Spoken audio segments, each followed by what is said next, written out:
In the vast digital landscape where hearts seek connection across continents, David Okonkwo, a successful entrepreneur from Lagos, found himself enchanted by Bella Mesco, a fashion designer from Johannesburg.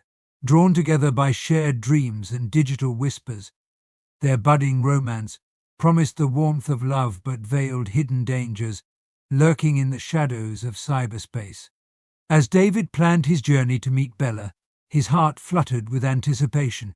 Yet, beneath the excitement, a sensitive question haunted him. In the quest for love, how far are we willing to go, and what risks are we prepared to take when our heart leads us into unknown territories? What starts as a tale of affection soon spirals into a gripping narrative of deception and survival. Can love truly conquer all, or will David find himself ensnared in a web woven with lies and betrayal?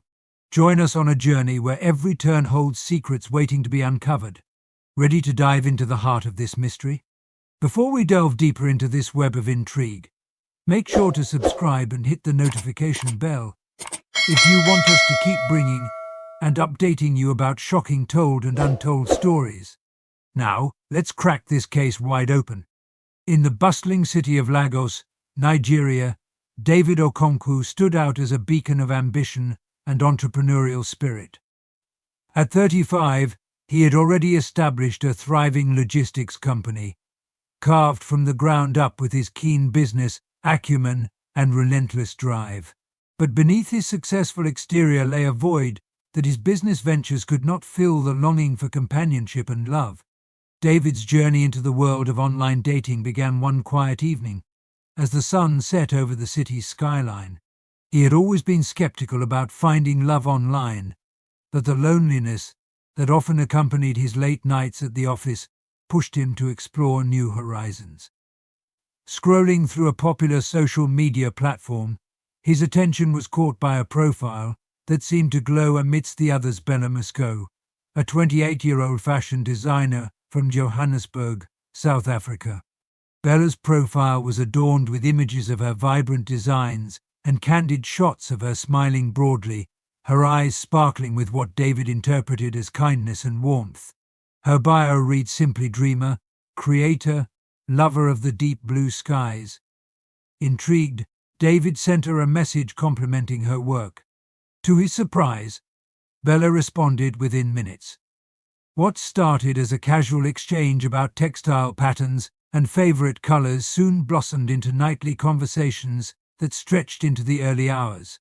Bella's words were a mix of encouragement and empathy, laced with just enough humor to make David laugh out loud.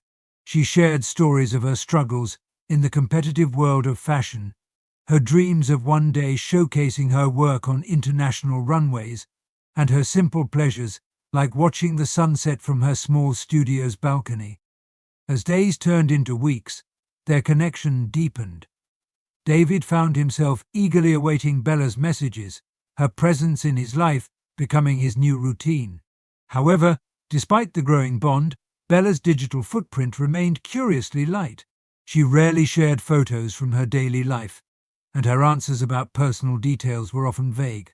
David's friends warned him about the risks of falling too deep into a virtual relationship, but he was too enamored to heed their advice.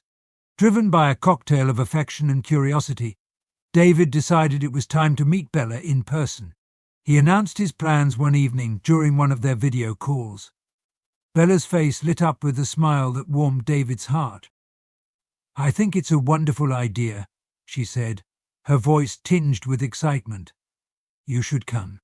With his mind made up, David began the preparations for his trip. He renewed his passport, applied for a visa, and booked his flight, all the while dreaming of the moment he would finally meet Bella. He envisioned their first meeting at the airport. He would recognize her instantly. They would embrace, and maybe even share a laugh about all the nerves. But as the departure day approached, Bella's messages became sporadic. When they did talk, she seemed distracted, her radiant confidence replaced by a hint of something David couldn't quite place. Was it nervousness? Or perhaps something more troubling? With his suitcase packed, David tried to shake off the uneasy feeling settling in his chest. He reminded himself of all the beautiful moments they had shared clinging to the hope that everything would be perfect once they were together. As David boarded his flight to Johannesburg, he couldn't help but wonder, what would this trip really bring into his life? Love, as he hoped, or something far darker lurking beneath the surface? What awaits David in Johannesburg, and how will his first encounter with Bella unfold? David's flight touched down in Johannesburg on a crisp, sunny morning. As he stepped off the plane, his heart pounded with anticipation and a trace of nerves. He had imagined this moment countless times, each fantasy colored with the excitement of finally meeting Bella face to face. Eager and slightly anxious, David navigated through the bustling OR. Tambo International Airport, his eyes scanning the crowd for the familiar face he had seen so many times on his phone screen. However, instead of the radiant smile of Bella, he was met by a man holding a placard with his name David Okonkwo. The man introduced himself as Jacob, claiming to be a close friend of Bella's. He was medium-built, with a warm smile that didn't quite reach his eyes. Bella had an urgent matter to attend to, Jacob explained apologetically. She sent me to pick you up. She's really excited to meet you later today. Though disappointed, David tried to mask his frustration with a polite nod. The scenario was not as he had envisioned, but he reminded himself to remain optimistic. After all, unforeseen commitments were a part of life. He followed Jacob to the parking lot, where they got into a modest sedan and began the drive toward the city. As they drove, David attempted to engage Jacob in conversation, hoping to glean more details about Bella's sudden absence.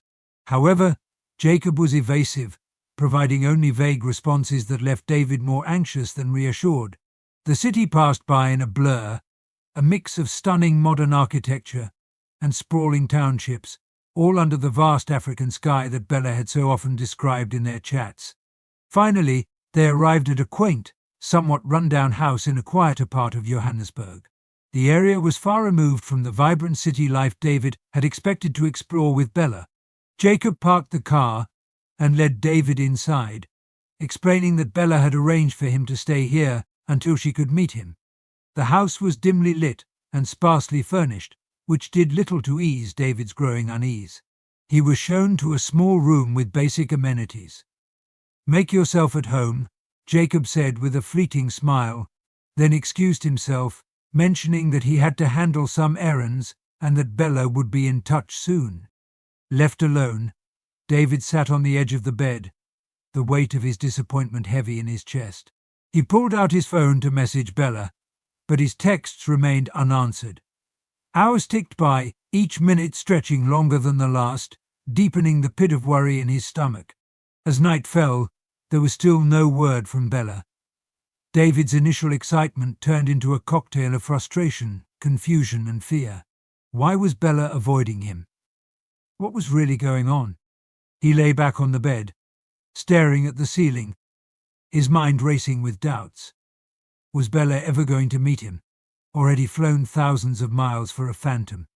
Just as he was about to give up hope for the day, his phone buzzed. It was a message from Bella. Finally. "I'm so sorry, David," it read. "Something came up, but I promise we'll meet tomorrow. Sleep well and dream of me." Relief washed over David briefly, but it was quickly tainted by the nagging doubts that refused to leave his side. He tried to sleep, hoping for a better day tomorrow, but the shadows of the unfamiliar room and the unanswered questions whirled in his mind, keeping him restless. What could be the reason behind Bella's mysterious behavior, and can David trust the situation he finds himself in? The next morning, David awoke to the soft, golden sunlight streaming through the thin curtains of his temporary bedroom.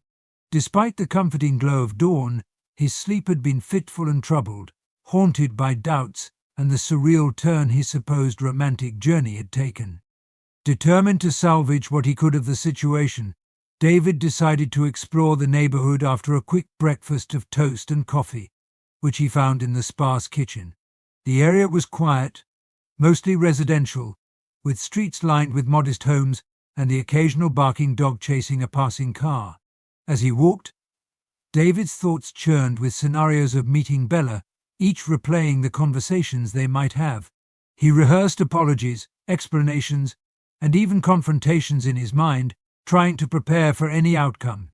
By late afternoon, with no word from Bella, David's anxiety reached a peak. He returned to the house to find Jacob waiting for him, a false cheeriness to his demeanor. "Bella sends her apologies again," Jacob announced. "She's really tied up with work, but she's arranged something special for tonight. A dinner at her favorite restaurant. She'll meet you there." The news was both a relief and a new source of tension. David was eager to finally see Bella, but was also wary of the continued delays and excuses. He accepted the arrangement with a nod, his stomach tightening with both anticipation and the fear of further disappointment. Jacob drove David to the restaurant as the sun set, painting the sky in hues of orange and purple.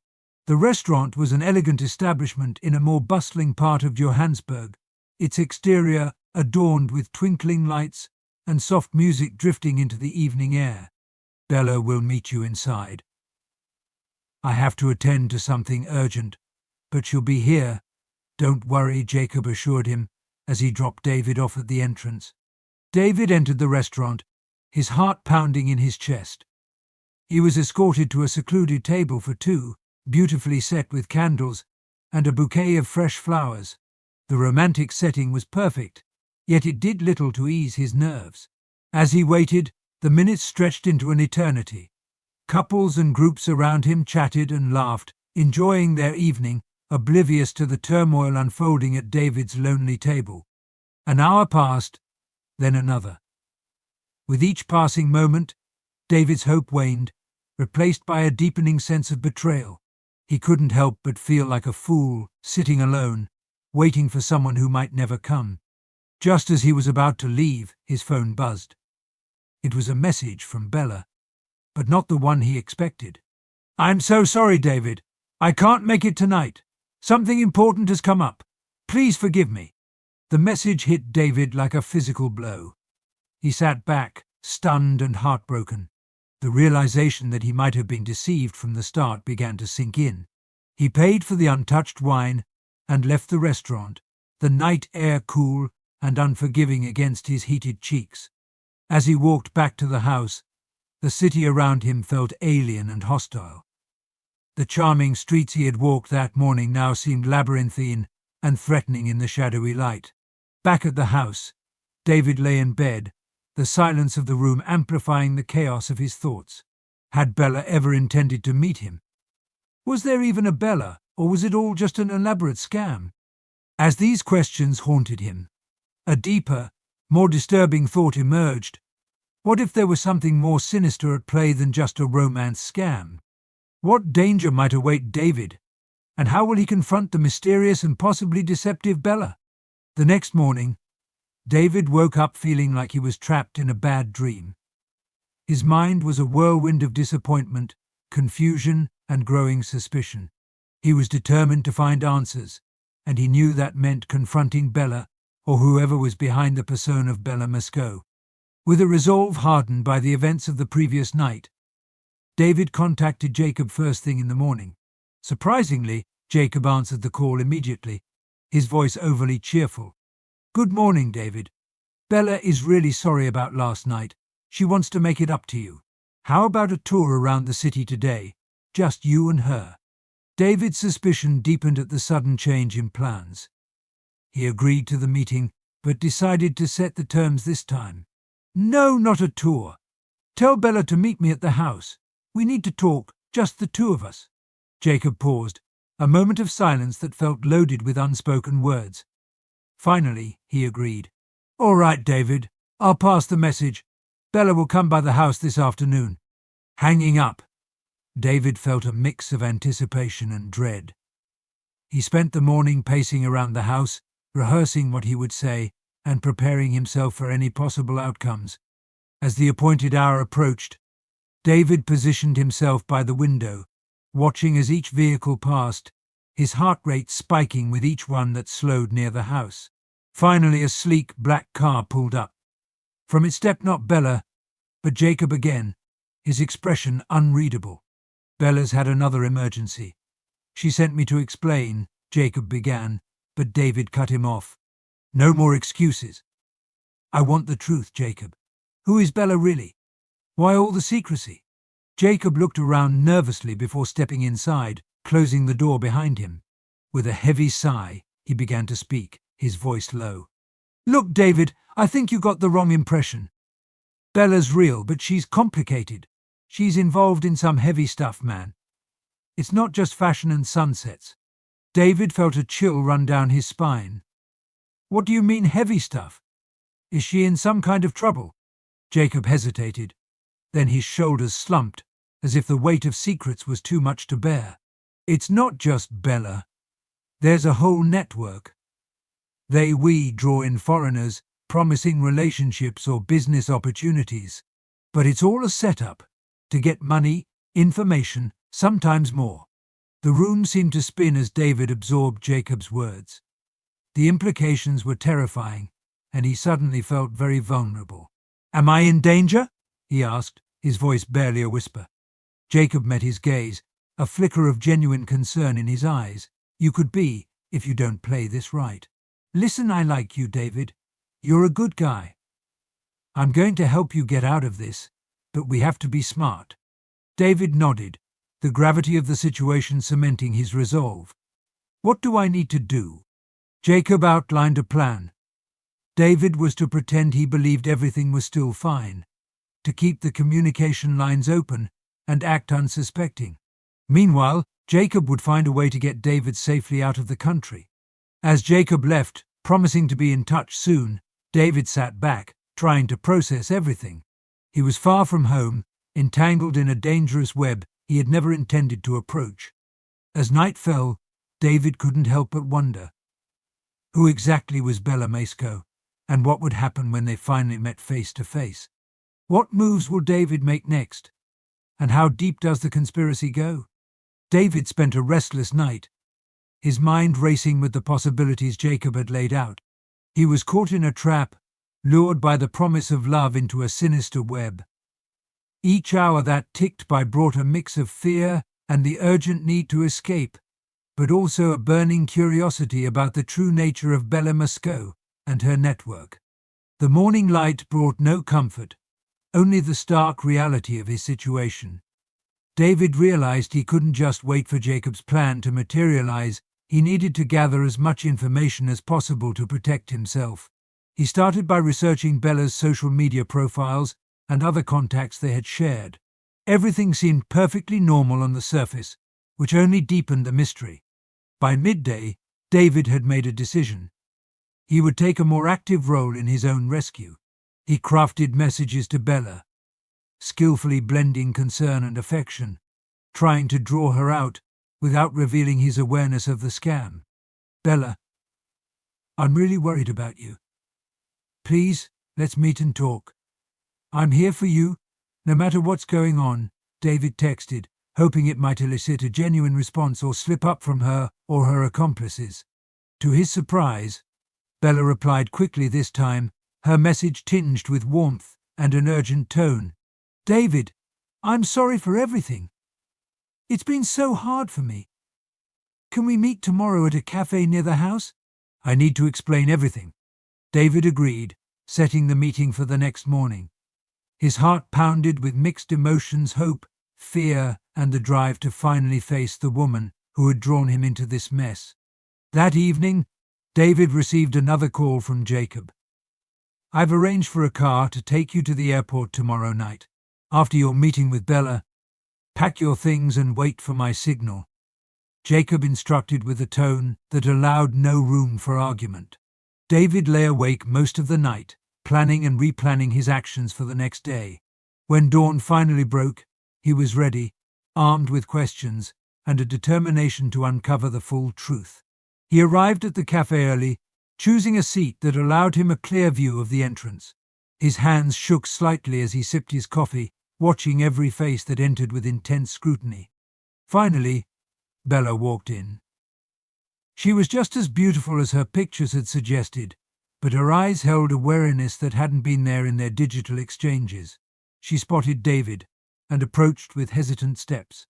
"David, thank you for coming," she began, her voice a soft mix of nerves and relief. "I owe you so many explanations." David studied her, trying to reconcile this seemingly vulnerable woman with the architect of a sophisticated scam. "Start from the beginning, Bella. Who are you really?" Bella took a deep breath, her eyes darting around the cafe before settling back on him. "My real name is Isabella, but Bella is easier for my clients. I got involved with this group a few years ago. At first, it was just about designing websites and managing profiles, but then I was asked to become part of the scams. They have leverage on me, David. I wanted to tell you many times, but I was scared." David listened, his emotions a whirlwind of anger, pity, and confusion. "Why did you continue? Why draw me into this?" Bella's eyes filled with tears. "I thought I could manage it, keep you safe from the deeper stuff, but I was wrong. I'm so sorry, David. I really did care about you." As they talked, David realized that while Bella was indeed part of the scam, she was also a victim in her own right, tangled in a dangerous game much bigger than either of them. The meeting continued with Bella detailing more about the network, their operations, and how deeply they were embedded in various facets of Johannesburg's underbelly. As they parted, Bella handed David a small note. "Be careful, David, and please forgive me if you can." David left the cafe with a heavy heart, the complexity of his feelings for Bella as tangled as the web he was trying to escape.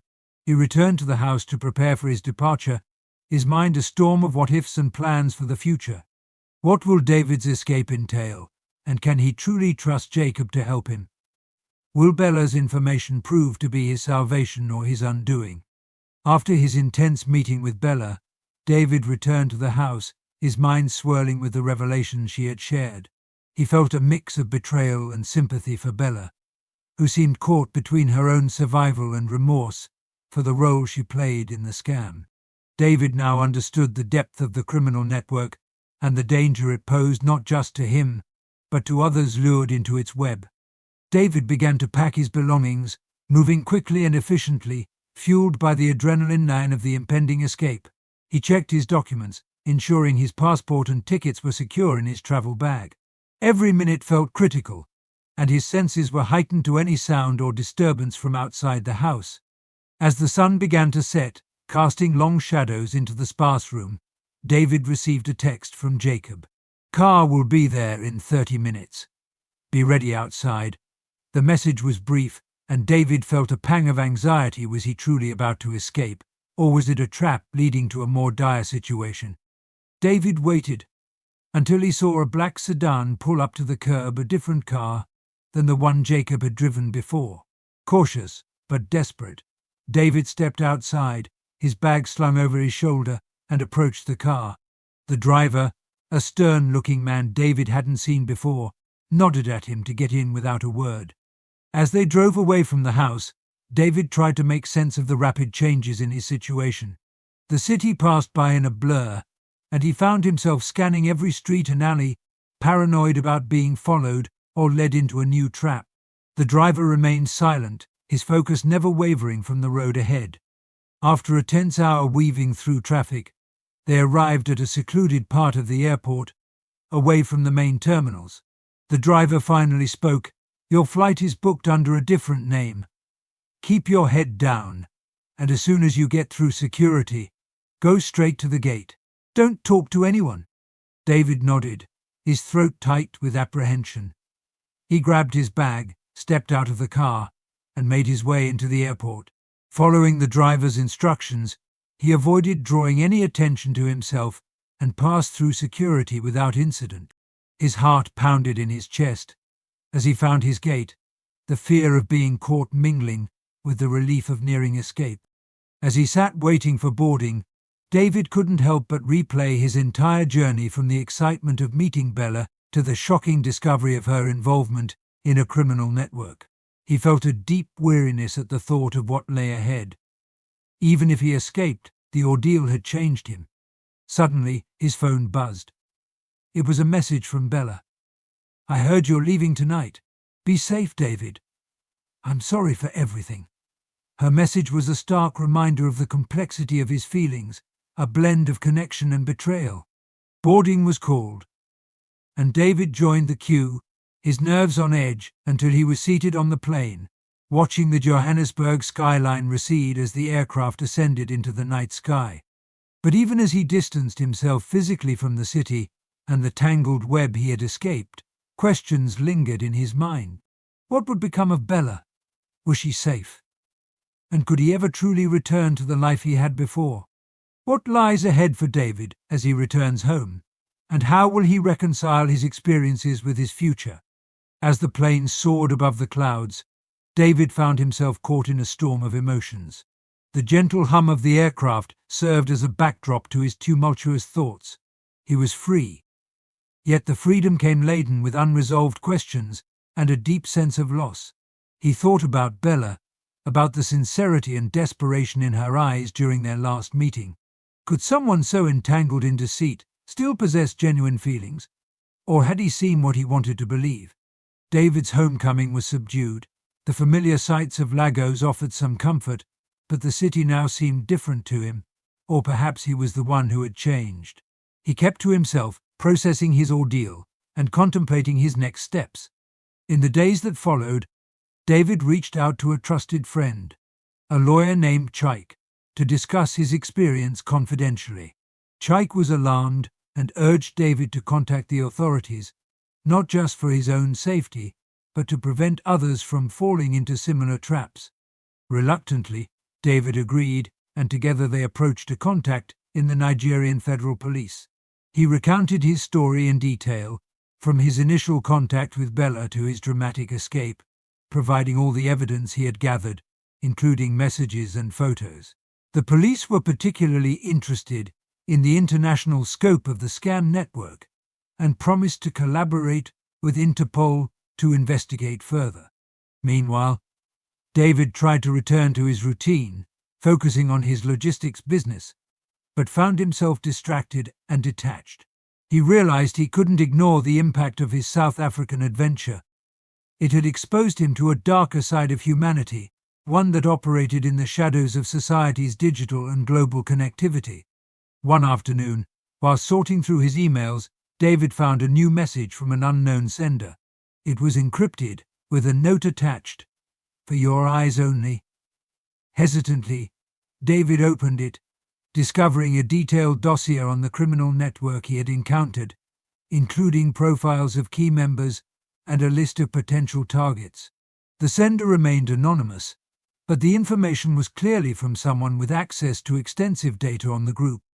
The dossier confirmed that the network was larger and more sophisticated than David had imagined. It operated across several countries, luring victims through various online platforms with promises of love or lucrative business opportunities.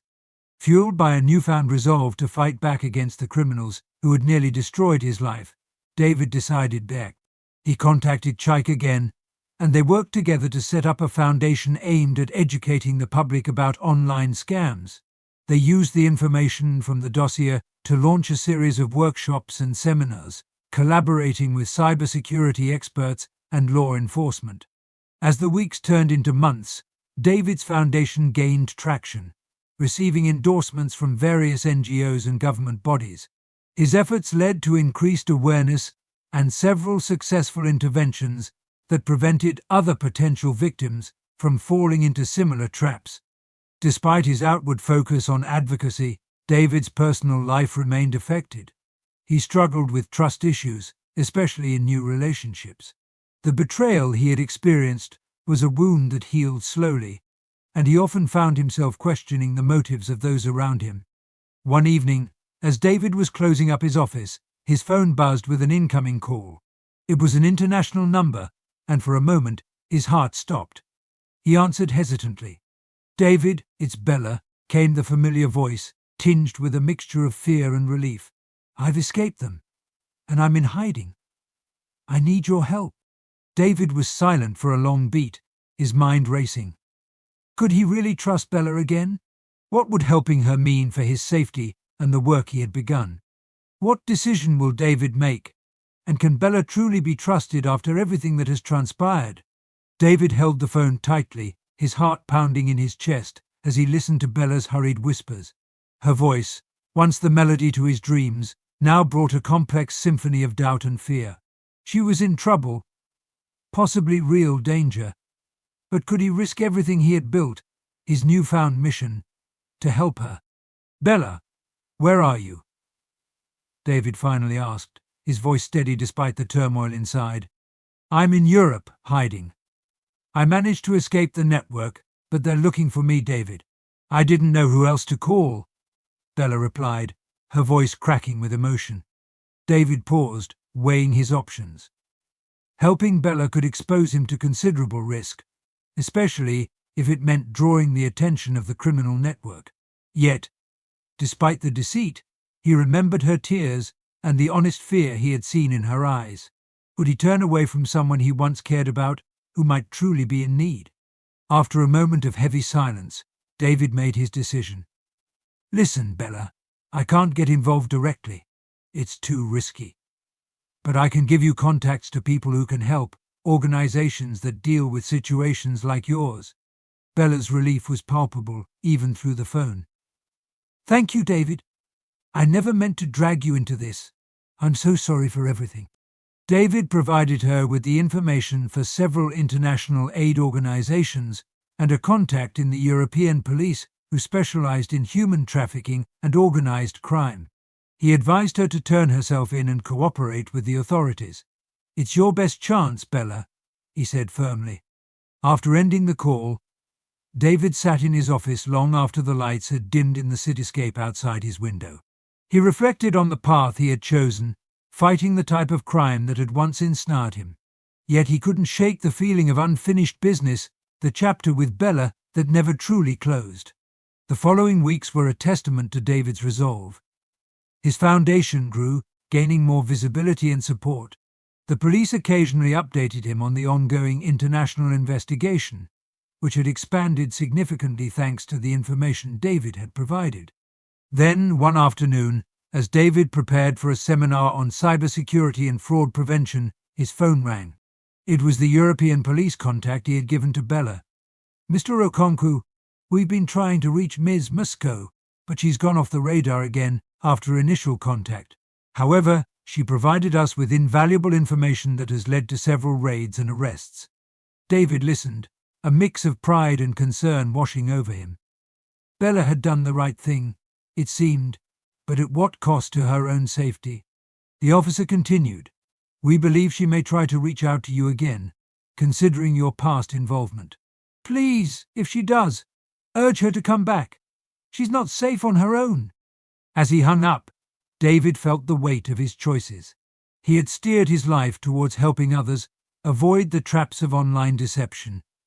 Yet he couldn't help but feel personally responsible for Bella, a reminder of the personal stakes in his broader fight. Several months passed with no word from Bella. David's life settled into a routine of workshops, interviews, and speaking engagements about online safety and fraud prevention. The impact was tangible, with numerous people reaching out to thank him for the resources and information that had spared them from potential scams. Then, late one evening, as David was about to leave his office, his phone buzzed with a message from an unknown number. It was a picture of a familiar face in a crowded European street. Bella. She looked different, her eyes wary, but a small smile playing on her lips. Below the picture, a simple message: "I'm safe. Thank you for everything. B." David stared at the screen, a slow smile spreading across his face. He didn't know what the future held, or if he would ever see Bella again, but there was a sense of closure at last. What will David's future hold? And how will his experiences shape his continued fight against online fraud? With the message from Bella providing a semblance of closure, David felt a profound shift within himself. He had embarked on his journey, filled with personal aspirations and desires for a simple love story, only to become a pivotal figure in the fight against global cybercrime. Now, with Bella's final message, he realized the chapter that had started with heartouch was closing with a sense of peace and purpose. Motivated by the outcomes of his actions and the positive impact of his foundation, David began to plan an expansion of his initiatives. He wanted to leverage his experience to offer even more comprehensive support to those affected by similar scams. His foundation started collaborating with technology companies to develop software that could detect and warn users of potential fraudulent activities online. As David delved deeper into his work, he became a well-respected figure in cybersecurity circles. His insights and first-hand experience brought a unique perspective to the table, making him a sought-after speaker at international conferences. However, he remained grounded, always remembering the personal connection that had started it all. One day, while preparing for a keynote speech at a major cybersecurity conference in London, David received an invitation from an NGO dedicated to victims of cybercrime. They wanted him to join their board and help shape global strategies to combat online scams more effectively. It was a significant opportunity to influence policies and potentially save thousands from the plight he had endured. Accepting the invitation, David traveled to London, where he met with other board members experts in law enforcement, cybersecurity, and victim support. Together they discussed innovative ways to enhance online safety, including public education campaigns, stronger regulations on digital platforms, and more robust support systems for scam victims.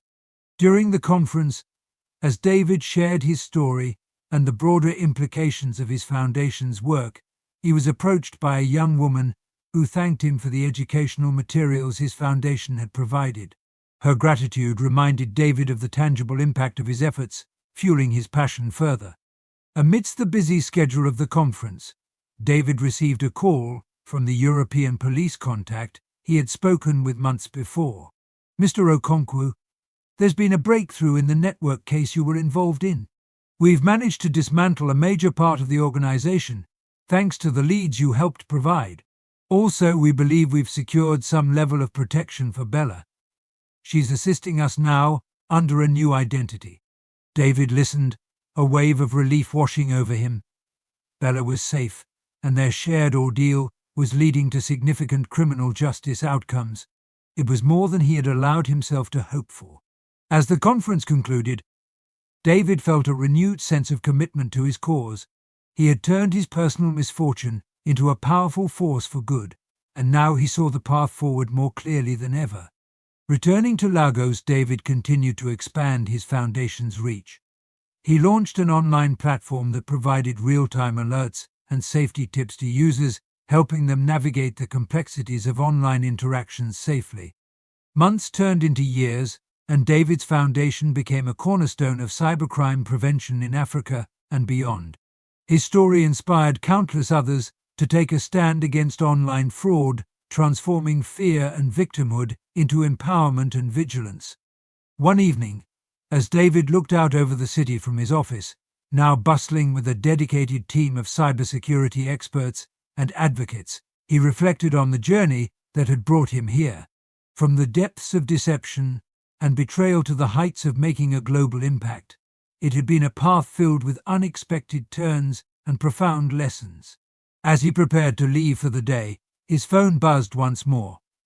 It was another message from an unknown number, but this time it was an invitation to speak at a United Nations panel on cybersecurity. David smiled, realizing the journey was far from over. It was evolving, filled with new challenges and opportunities to make a difference. How will David continue to influence the global fight against cybercrime, and what new adventures await him in his ongoing mission?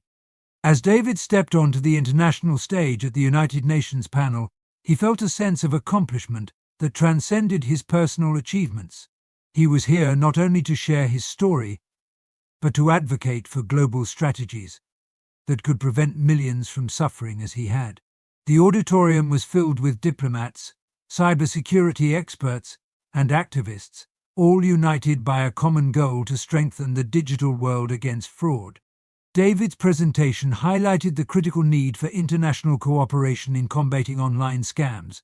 He emphasized the importance of education, robust legal frameworks, and technology solutions like AI-driven detection systems. His speech resonated with the audience, leading to fruitful discussions about potential policy changes and collaborative efforts across countries. In the days following the panel, David met with several delegates who expressed interest in implementing his foundation's programs in their own countries. The prospect of influencing global cybersecurity measures was daunting but exhilarating. Back in Lagos, David's return was met with a flurry of media attention. His foundation had become a beacon of hope and a model for similar initiatives worldwide. Young tech enthusiasts and victims of scams alike reached out, seeking internships or assistance, each one inspired by David's journey from victim to victor. Amidst this whirlwind of activities, David received a discreet message from Bella, now living under a new identity. She informed him of her involvement in a European task force designed to tackle online scams. Bella expressed her gratitude for David's indirect role in her new life and assured him of her commitment to fight the same crimes that had once ensnared them both. This connection with Bella, though transformed and professional, served as a poignant reminder of their indelible link through shared experience and mutual redemption. Months passed, and David's foundation launched several new initiatives, including a partnership with major tech companies to develop advanced predictive algorithms that could identify scam patterns and warn users proactively. David also authored a book titled Digital Deceptions: My Journey Through the Shadows of Cyberspace, which became a bestseller, further spreading his message. As his reputation grew, so did his influence. David was appointed as an advisor to the Nigerian government on cybersecurity issues, helping to draft legislation that would impose stricter penalties on cybercriminals and provide more resources for cybersecurity education in schools. Through all these successes, David maintained a humble perspective. He often visited schools and universities to speak with students, sharing his story and emphasizing the critical thinking skills needed to navigate the digital world safely. One particularly touching moment came during a visit to a high school, where a student approached him after his talk. She shared her own experience of nearly falling victim to a scam and how his book had given her the knowledge to recognize and avoid it. Her words reinforced the tangible impact of his work, fueling his passion to continue. David's journey culminated in the establishment of the Cyber Safety Day, recognized internationally, dedicated to raising awareness about online scams and promoting digital literacy. His vision had sparked a global movement, transforming fear and uncertainty into empowerment and resilience. Years later, as David watched from the audience at yet another UN conference, this time not as a speaker, but as an honored guest, he reflected on the legacy he had helped create. His story had started with a search for connection and love, but had grown into a much larger narrative about courage, resilience, and the power of turning adversity into advocacy. As the conference concluded, David felt a profound connection to all those working to make the digital frontier a safer place. He knew his journey was far from over, but he also knew that he had already made a difference that would last beyond his lifetime. David walked out into the cool evening air, his mind buzzing with plans for future projects and initiatives. The path ahead was bright, with the promise of new challenges and opportunities to make even more significant impacts. How will David leverage his experiences to further shape the future of cybersecurity? And what new adventures and challenges await him in his ongoing quest to safeguard the digital world? If you haven't already, please take a moment to subscribe to our channel and turn on the notification bell so you never miss an episode. Next time we'll uncover another case where betrayal, secrets, and unimaginable decisions changed lives forever.